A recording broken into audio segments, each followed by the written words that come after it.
வருஷமும் மே மாதம் 23ஆம் தேதியான இன்னைக்கு உலகளவுல உலக ஆமைகள் நாள் கடைபிடிச்சிட்டு வரோம். நிலப்பரப்பிலும் நீரிலும் வாழும் ஆமை இனங்களை பாதுகாப்பது மற்றும் அவற்றின் அழிந்து வரும் வாழ்விடங்கள் குறித்த விழிப்புணர்வை மக்களிடையே ஏற்படுத்துறதுக்காகத்தான் இந்த நாளோட முக்கிய நோக்கமாக இருக்கு. இந்த தினம் 2000 ஆண்டு முதலில் கொண்டாடப்பட்டது. அமெரிக்காவின் கலிபோர்னியாவில் உள்ள அமெரிக்க ஆமை மீட்பு என்ற லாப நோக்கமற்ற அமைப்பால் இது தொடங்கப்பட்டது. சூசன் டெல்லம் மற்றும் மார்ஷல் தாம்சன் ஆகிய தம்பதியினர் இந்த அமைப்பை உருவாக்கி உலக ஆமைகள் நாளை தோற்றுவித்தனர். உலகத்தில் உள்ள 60% அதிகமான ஆமை இனங்கள் இன்னைக்கு மனிதர்களின் சட்டவிரோத வேட்டை, பிளாஸ்டிக் மாசுபாடு மற்றும் பருவநிலை மாற்றத்தால அழியக்கூடிய அபாயத்துல இருக்கு. கடல் ஆமைகள் மற்றும் நில ஆமைகள் தங்களோட சுற்றுச்சூழல் அமைப்புல மிக முக்கிய பங்கு வகிச்சிட்டு வருது. உதாரணமா கடல் ஆமைகள் கடற்புற்களை ஆரோக்கியமாக வச்சிருக்க உதவுது. ஆமைகளை பாதுகாக்க நம்ம என்னெல்லாம் செய்யணும் அப்படின்னா, பிளாஸ்டிக்கை தவிர்க்கணும். கடற்கரைகள் மற்றும் நீர்நிலைகளில் பிளாஸ்டிக் குப்பைகளை கொட்டுறதை தவிர்க்கணும். என ஆமைகள் இத உணவுன்னு நினைச்சு சாப்பிட்றதுனால இறந்து போயிருது. ஆமைகளின் ஓடுகள், இறைச்சி மற்றும் தோலால் செய்யப்பட்ட பொருட்களை வாங்குறதையோ அல்லது விற்பனை செய்யறதையோ முற்றிலும் நாம தவிர்க்கணும். ஆமைகள் முட்டையிடும் கடற்கரை பகுதிகளை சேதப்படுத்தாமல் பாதுகாக்கணும். ஒவ்வொரு வருடமும் மே மாதம் 23ஆம் தேதி அன்னைக்கு உலக ஆமைகள் நாளா நம்ம கடைபிடிச்சிட்டு வரோம். இந்த நாளாவது நம்ம ஒரு உறுதிமொழி எடுக்கணும். ஆமைகளை நம்ம துன்புறுத்துற விதமா எந்தவித செயலையும் செய்யக்கூடாது அப்படிங்கிற வகையில நம்ம உறுதிமொழி எடுத்தாதான் நம்ம சுற்றுச்சூழலை காப்பாற்ற முடியும்.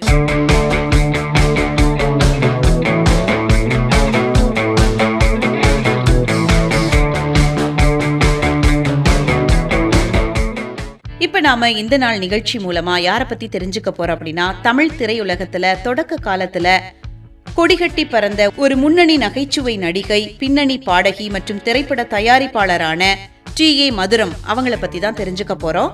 டி.ஏ. மதுரம் அவர்கள் 1918ஆம் ஆண்டு அக்டோபர் மாதம் 14ஆம் தேதி பிறந்திருக்காங்க. 1974வது வருடம் மே மாதம் 23ஆம் தேதி இயற்கை எழுதியிருக்கிறாங்க. உலக திரைப்பட வரலாற்றிலேயே ஒரு ஆண் நடிகருக்கு இணையா தனித்துவமான நகைச்சுவை முத்திரையை பதித்த முதல் பெண் நகைச்சுவை கலைஞர் என்ற பெருமை இவருக்கு உண்டு. திருச்சி மாவட்டத்துல உள்ள ஸ்ரீரங்கம் பகுதியில ஒரு கலை குடும்பத்துல பிறந்திருக்கிறாங்க. ஆரம்பத்துல டி.ஆர்.ஏ. மதுரம் என்ற பெயருடன் 1935ஆம் ஆண்டு வெளியான ரத்னாவளி திரைப்படத்தின் மூலமா திரையுலகத்துல நுழைஞ்சிருக்கிறாங்க. புகழ்பெற்ற நகைச்சுவை நடிகர் கலைவாணர் என்.எஸ். கிருஷ்ணனை திருமணம் முடிச்சிருக்கிறாங்க. புனேவில தயாரிக்கப்பட்ட வசந்தசேனா திரைப்படத்துல முதலா என்.எஸ். கிருஷ்ணனோட இணைஞ்சு நடிச்சிருக்கிறாங்க. அதுக்கப்புறமா என்.எஸ்.கே. மதுரம் ஜோடி தமிழ் சினிமாவில தவிர்க்க முடியாத நகைச்சுவை கூட்டணியா மாறி இருக்கிறாங்க. வெறும் மேலோட்டமான சிரிப்புக்காக மட்டுமின்றி தங்களோட நகைச்சுவை காட்சிகள் மூலமா தீண்டாமை ஒழிப்பு, பெண் விடுதலை, பகுத்தறிவு போன்ற சீர்திருத்த கருத்துக்களை மக்களிடையே கொண்டு சேர்த்திருக்காங்க. சொந்த குரல்ல பாடி நடிக்கும் திறமை கொண்ட டி.ஏ. மதுரம் அவர்களும் கலைவாணரும் இணைந்து பாடிய பல பாடல்கள் அக்காலத்துல கிராமபோன் தட்டுகளா வெளியாகி பெரும் வரவேற்பை பெற்றிருக்கு.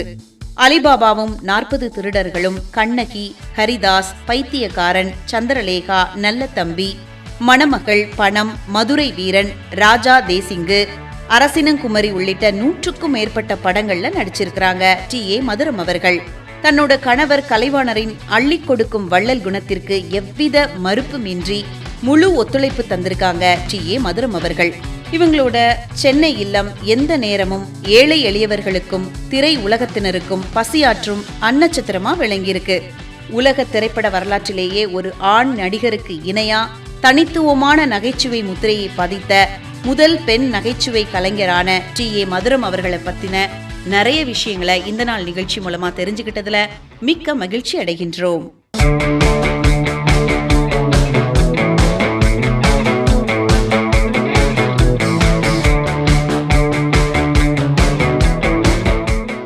இப்ப நாம இந்த நாள் நிகழ்ச்சி மூலமா யார பத்தி தெரிஞ்சுக்க போறோம் அப்படின்னா, தமிழ் மற்றும் தெலுங்கு திரையுலகத்துல சுமார் 200க்கும் மேற்பட்ட திரைப்படங்கள்ல நடித்துள்ள ஒரு பிரபல முன்னணி இந்திய திரைப்பட நடிகரான ரகுமான் அவங்கள பத்தி தான் தெரிஞ்சுக்க போறோம். இவருடைய உண்மையான பெயர் ரஷின் ரகுமான் அப்படிங்கிறது தான். 1967ஆம் ஆண்டு மே மாதம் 23ஆம் தேதி அன்னைக்கு அபுதாபியில பிறந்திருக்கிறாங்க. ரகுமான் அவர்களுக்கு இந்த நேரத்துல பிறந்தநாள் வாழ்த்துக்கள் சொல்லிக்கலாம். 1980கள்ல மலையாள திரையுலகத்துல ஒரு சாக்லேட் பாயாக வலம் வந்த இவரு தமிழ்ல ரகுமான், அப்படின்னும் தெலுங்குல ரகு அப்படின்னு அழைக்கப்பட்டிருக்கிறாங்க. ரகுமானோட மனைவி பெயர் மெஹருநிசா. இசை புயல் ஏஆர் ரகுமானோட மனைவி சாயிரா பானு ரகுமானின் மனைவியின் மூத்த சகோதரி அப்படின்னு சொல்றாங்க. 1983ஆம் ஆண்டு பத்மராஜன் இயக்கத்துல வெளியான கூடு விடே அப்படிங்கிற மலையாள திரைப்படம் மூலமா தன்னோட 16வது வயதுல நடிகரா அறிமுகமாயிருக்கிறாங்க ரகுமான் அவர்கள். தமிழ்ல கே பாலச்சந்தர் அவர்களோட புன்னகை மன்னன் திரைப்படத்துல ஒரு சின்ன வேஷத்துல நடிச்சிருக்கிறாரு. அதுக்கப்புறம் நிலவே மலரே, புது புது அர்த்தங்கள், நீ பாதி நான் பாதி இந்த படங்கள் மூலமா தமிழ் ரசிகர்களிடையே ரொம்ப பிரபலமாயிட்டாரு. இவர் நடித்த ஃபேமஸான படங்கள் கதாபாத்திரங்கள் அப்படின்னு பார்த்தோம்னா சங்கமம், புரியாத புதிர், சிங்கம், ஓசரவல்லி இந்த மாதிரி பல படங்கள்ல நடிச்சிருக்கிறாங்க. 2016ல கார்த்திக் நரேன் இயக்கத்துல வெளியான துருவங்கள் 16 திரைப்படத்துல தீபக் அப்படிங்கிற போலீஸ் அதிகாரியா நடிச்சு விமர்சக ரீதியாக பெரும் பாராட்ட பெற்றிருக்கிறாங்க. மணிரத்னத்தோட பிரம்மாண்ட படைப்பான பொன்னியின் செல்வன் திரைப்படத்துல மதுராந்தக சோழன் கதாபாத்திரத்துல நடிச்சிருக்கிறாங்க. அதுக்கப்புறமா டிஸ்னி பிளஸ் ஹாட்ஸ்டாரின் 1000 பேபிஸ் அப்படிங்கிற புகழ்பெற்ற வெப் தொடர்ல நடிச்சிருக்கிறாங்க. தன்னோட முதல் படமான கூடு விடே திரைப்படத்திற்காக கேரள மாநில அரசின் சிறந்த துணை நடிகருக்கான விருதை வென்றிருக்கிறாங்க. மிக குறைஞ்ச வயசுல இந்த விருதை பெற்ற நடிகர் இவரு மட்டும்தாங்க. சுமார் 200க்கும் மேற்பட்ட திரைப்படங்கள்ல நடிச்சு ஒரு பிரபல முன்னணி இந்திய திரைப்பட நடிகரான ரகுமான் அவங்களை பத்தி நிறைய விஷயங்கள் இந்த நாள் நிகழ்ச்சி மூலமா தெரிஞ்சுக்கிட்டதுல மிக்க மகிழ்ச்சி அடைகின்றோம்.